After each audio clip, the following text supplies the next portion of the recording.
Good afternoon. I'd like to... Oh, go ahead. No, go ahead. Well, thank you, Vicki. I'd like to call to order the Bellingham City Council's Parks and Recreation Committee.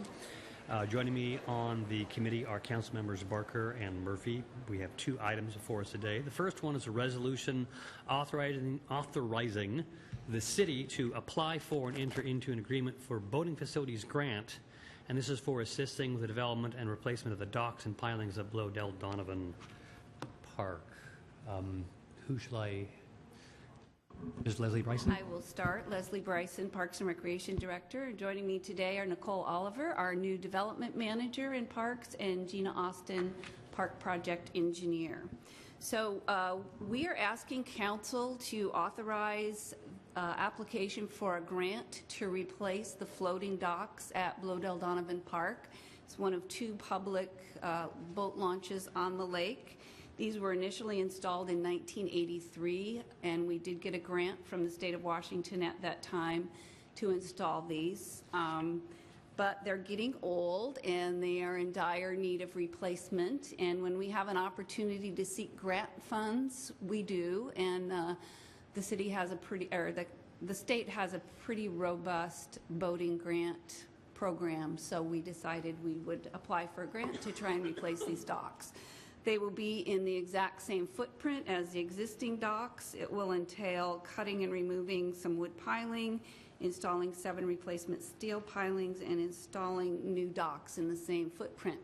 We've done some preliminary design on this. We have our cost estimate, and we have our permits in as well. So we're just looking for the final funding and authorization from Council to apply. Just going to show you a few more slides. There's 8 piling total, 2 floating docks that are 96 feet by 6.5 feet wide. The walking surface has become uneven. There are gaps between the panels. We can't keep repairing this. It's not a design that would be used today for modern docks. So it's time to replace these. Here's an example of deteriorated piling. We have the connectors are failing, the wood is deteriorating. We've been doing a lot of Band-Aid work on this, but hope to get the grant funds. There's an example of a little repair with a steel plate. And go ahead, Gina. They're kind of floating to one side, listing to one side. The ballast is failing. And yeah, tripping hazards, deteriorated piling, uneven walking surface. So just that. So our next steps are the grant applications are due November 1st. The grant would be awarded next June. We would do the work in the winter of 2017. That's when you have to do this kind of work in Lake Whatcom. So that's our request, is that you approve the resolution, which has to be included with our grant application, and then that would authorize the mayor, if we were successful, to also enter into an agreement for the grant.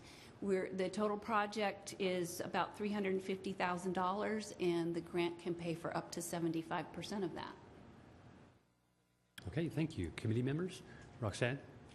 I just move that we authorize the resolution to apply for and enter into an agreement for a boating facilities grant for assisting with replacement of the docks and piling at Bloedel Donavan Park. Okay, we have a motion before the committee. Is there any discussion of the motion or the issue? I actually have a question. This program is paid for with by funding from a fuel tax initiative.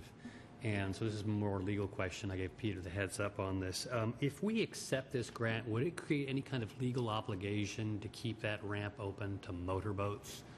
Because every now and then we do talk about restricting motorboats because it's a fuel tax-based thing. What kind of obligations would there be? We have had this discussion with the granting agency before, when the Boats Off initiative was active a few years ago. And their response was that if the city council, the elected officials, make a decision about changing a recreational use, that is your decision. And there's not it would change our policy. So there wouldn't be a requirement to keep these operating. Do you know, have you heard anything different than that, Gina, in looking at the information?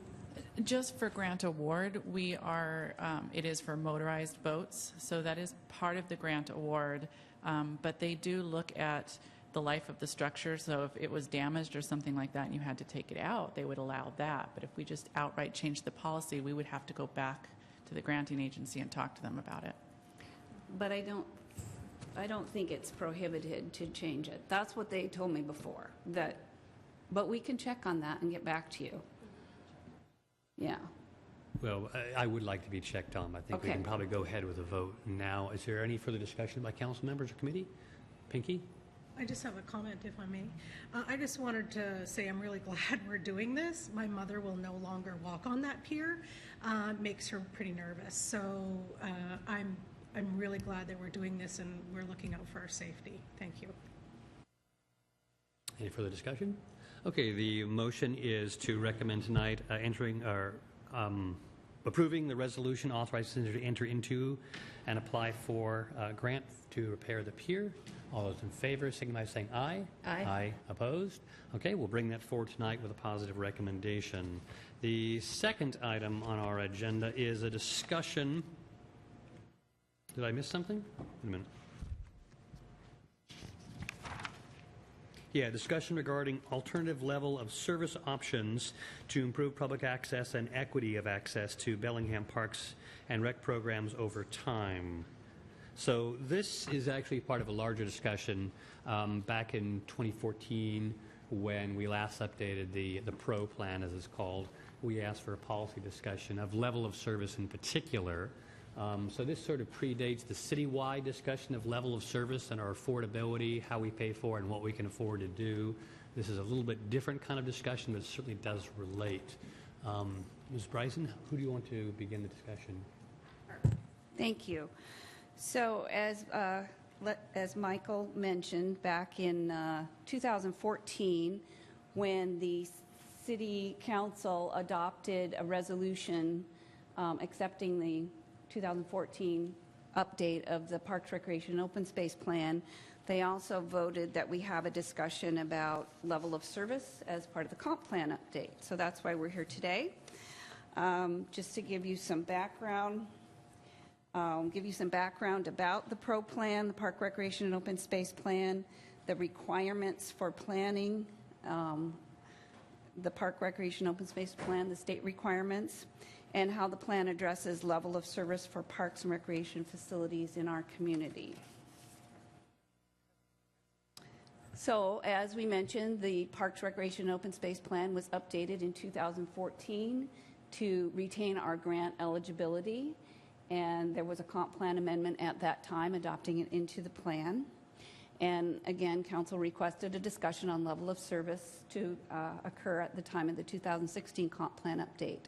The rest of the plan, the rest of the Park, Recreation, and Open Space Plan chapter is quite a bit the same as it was in 2014. There's minor changes and modifications for consistency with the new population projections. But we did totally rewrite Chapter 4. So as you review the plan, and I think you all have received a copy of it, the changes, most of the changes are redlined in the plan, but Chapter 4 is a totally new chapter because that's the chapter that focuses mostly on level of service, demand, and need. So the growth management requirements for a community having a park, recreation, and open space plan, it's not a required element of a comprehensive plan. Adopting a level of service is also not a requirement. However, a goal of the Growth Management Act is to retain open space, enhance recreational opportunities, conserve fish and wildlife habitat, increase access to natural resources, lands, and water, and develop parks and recreational facilities to help maintain a community's quality of life. So although a park chapter is not a required element of a comp plan, it has been included in the city's comprehensive plan both in 1995 and in the 2005 update. And every 6 years when we update our park, recreation, and open space plan for that grant eligibility, we've done a comp plan amendment to incorporate that plan into the comp plan. Also, the plan must be consistent with other elements of the comprehensive plan and with our capital facilities plan. The Recreation and Conservation Office, the granting agency that we just talked about that we're applying for the boating facilities grant, also has some planning requirements for your park recreation plan in order for them to approve it and have it be eligible for the grant programs. Those requirements are that you include an existing facility inventory, you have an overview of the community setting, including demographics, that the plan include goals and objectives, an assessment of the community's demands and needs, and we do that by holding public meetings and doing a comprehensive citywide household survey. And also that there be recommendations to address the community needs and an implementation strategy for achieving the recommendations. Because of all these requirements for the plan, the park chapter ends up being one of the longer chapters in the comp plan. So the Recreation and Conservation Office also recommends you have a focus for your level of service in your plan that includes quantity, quality, distribution, and access, focusing on the amount of parks and recreation facilities available to the community, the quality of those facilities, and the distribution of the facilities in the community and the amount of access that community members have to those facilities. Furthermore, they recommend being more specific on that is to look at participation levels, assessing the participation levels of your community and your parks and recreation facilities and programs, identifying service areas for various facilities. For instance, in Bellingham, we've adopted the service area level of service of people living within a 10-minute walk of a park or and a trail. An assessment of facilities, measuring for public satisfaction, and measuring the amount of access community members have to facilities. So in our Parks and Recreation and Open Space Plan, we measure level of service in many of these same ways. We have proposed facility recommendations, which can be found in Appendix C and in Chapter 6. These include recommendations to fill gaps in service area, improve existing facilities, and add new parks and facilities where growth occurs. We also measure participation levels. We did this in our community survey that was conducted in 2013, and that shows that 94% of the community use our parks, with the majority using them at least once per week. Studies show that proximity to parks increases physical activity and improves health, so the city has adopted a goal of providing a park and trail within a half mile of all residents. Previously, we measured this in previous plans. In the 2014 plan, in fact, we still measured this as the crow flies. It was easy to just draw a radius around a park. We've changed that now with the help of our GIS staff in planning. We were able to actually measure a safe walking distance to a park or a trail, and that's reduced our level of service, but it's easier to show where we need to add facilities and services. So currently, residents living within a half-mile safe walk of a park is 54% citywide, and residents living within a half-mile or 10-minute walk of a trail is at 68% citywide. So the plan recommends adding and developing parks and trails or additional facilities where they're needed, but also recognizes that our planned transportation improvements will expand access to facilities. So our bike and ped plan and other transportation improvements could also improve access. Other ways we measure level of service are capacity measured at acres per thousand to ensure an adequate range of facilities. In 2008, it was very important to the community that we try and retain as the city grows, as the community saw the city growing, that we retain an acreage level of service so parks didn't become overcrowded as we grow. And at that time, Council adopted a level of service of 36 acres of parks, trails, and open space per thousand.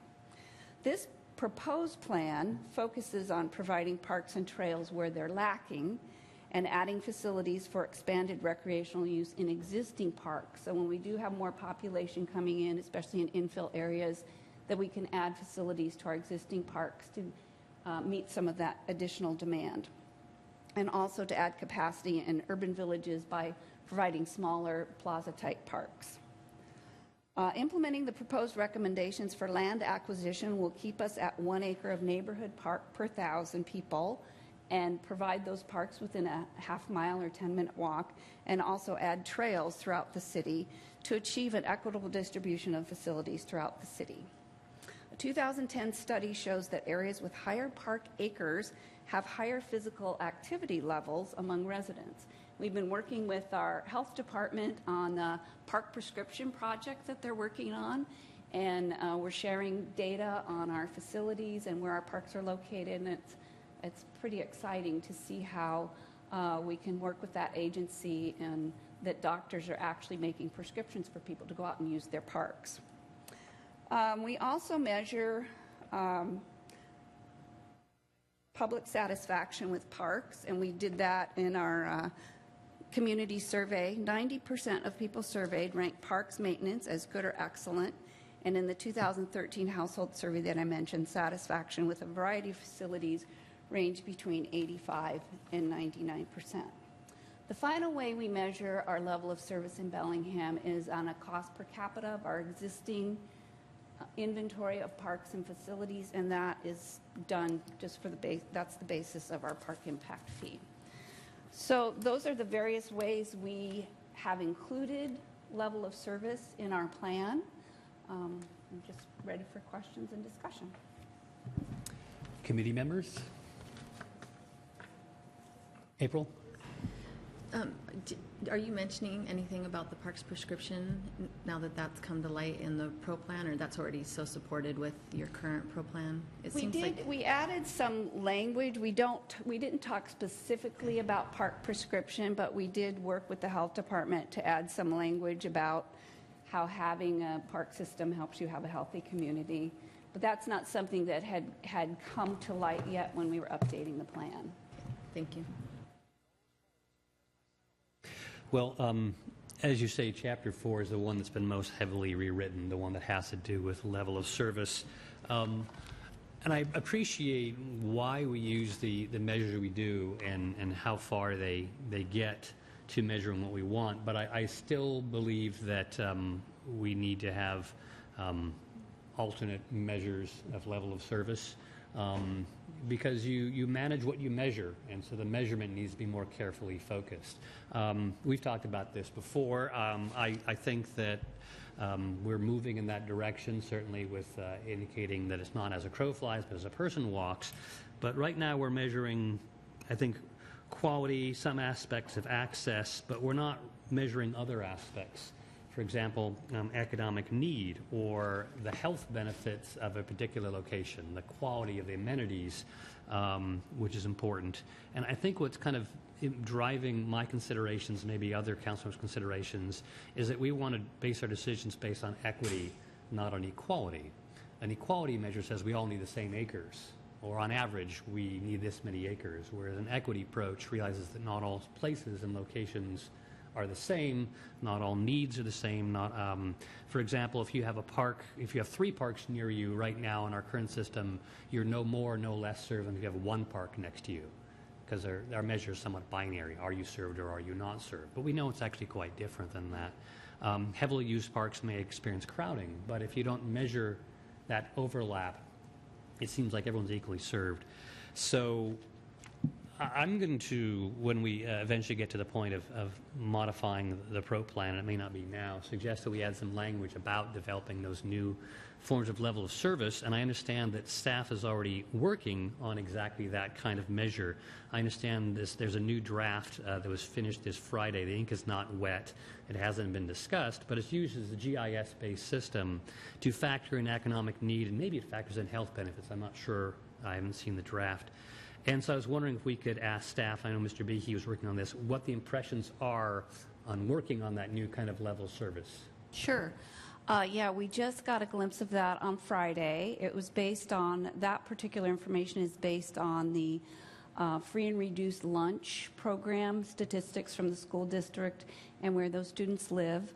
I think the best use of that will probably be to help prioritize where we should be spending our limited dollars on adding new facilities, as much as it was done with the bike and pedestrian plan, to help prioritize that.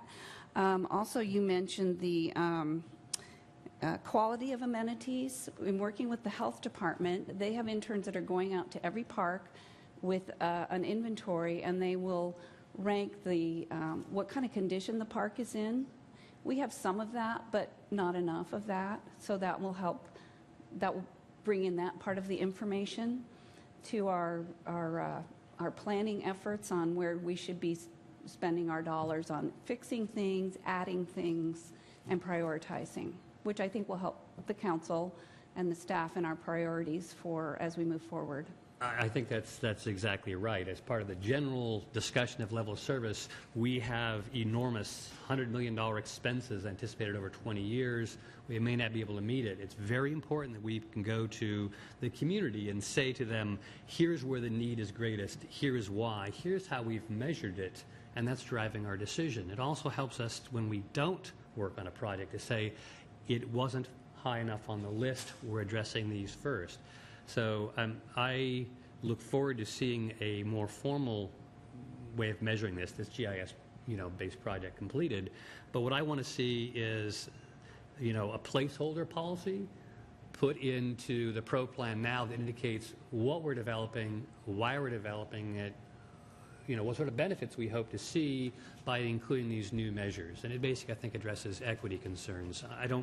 I've talked with other council members about it, but I don't know if you want to comment or weigh in on sort of what I'm hoping to see. April? Well, first I wanted to thank you, Leslie, for your openness to really figure out these equality versus equity issues. I know in my experience in the past advocating for neighborhood parks that previous administration really held on to that 1 per 1,000 and said, well, if we're meeting it, it doesn't really matter where it's at necessarily, and that was my perception of the meeting. But it's just been very refreshing to come into it and understanding that. And I think that the language that the council, if it stays in there as we move forward on adverse childhood experiences and how living in an impoverished community can add to that, I think we can really connect these to be able to show why we would push so hard to ensure that we have that. And sometimes, since thankfully you all were able to figure out the park's sidewalk, doing it as you can actually walk, because I know some people that was really difficult because there's a highway between you and that park and there's no way you're going to get over there, but we said you were served. So that was a great first step. I think with that level of service, if we could have the discussion to be a lot more flexible so that maybe when we can't get the large amount of parks that we have, say, in an area around a lake or something that was gifted to us years back, we might be able to more look at maybe we need a more robust large park, and then how do we make sure people can actually get to it safely versus we're going to put a little pocket park in every single neighborhood. And I think there's a lot of things, especially in the north end, that we can work on with that. So I think the language setting in there, just like y'all did last time, it sounds like, putting it saying we're going to have these discussions, but a little bit stronger is what I would support. Like, these are the specific discussions that we're having, and we might want to define parks prescription, because I don't know if everybody understands what that is, but the parks prescription program is basically somebody goes out and identifies all the different things in your parks. It's a doctor can download it very easily, and you're somebody that needs to walk, but you need to have ADA access. You're somebody that maybe can maneuver a little bit more on a trail, and they can pull up, find out where you live, and see where you could connect to that healthy thing and prescribe it to you. And I think it would be great if we, again, acknowledged it in there, but then so people would understand it. But I think I'm with you on making sure that we have it lined out. I don't know how much we can get done in this current process. I acknowledge that we're on a timeline, but I think having that specific language on where we're going with this and the importance of it is really important. So that brings up a process question. Rather than like trying to rewrite the level of service, obviously, we want to keep what we have. I have some suggestions where we might put in language, where staff might draft some language on what I call these placeholder policies that point to the new level of service. Process-wise, do you want us to move do you develop that now at this point in this committee, or how would staff like to receive feedback and direction? We could take a stab at drafting something maybe for the council of the whole discussion, which is coming up on the 19th. Right. And maybe you could give further direction then. I don't know. I guess I would. Yes, that sounds Does that sound good? Okay. Okay. Would you like a motion on that? I could make one, or... I don't think it's necessary to have a motion. I think So we the can. general idea is to put in, probably in Chapter 4, paragraphs or placeholders to indicate why we're developing the new levels of service, what it would tend to accomplish, some of the goals. We can talk about that more offline. Is there anything else that the committee would like to discuss? Roxanne? Well, I just wanted to say generally, I know we definitely have work to do to improve our system, but we have an absolutely remarkable park system, and I'm enormously grateful for every attribute of it. So thank you for working to improve this consistently, because I just believe it'll get better from here. Any further discussion from the committee or comments from the council members? Okay, so that was a discussion of the park's level of service, which is part of the PRO plan and therefore part of the comprehensive plan. We'll look forward to some recommended languages when the council of the whole meets to discuss the PRO plan. I believe that concludes this agenda item. That adjourns the Parks Committee for this afternoon. Thank you.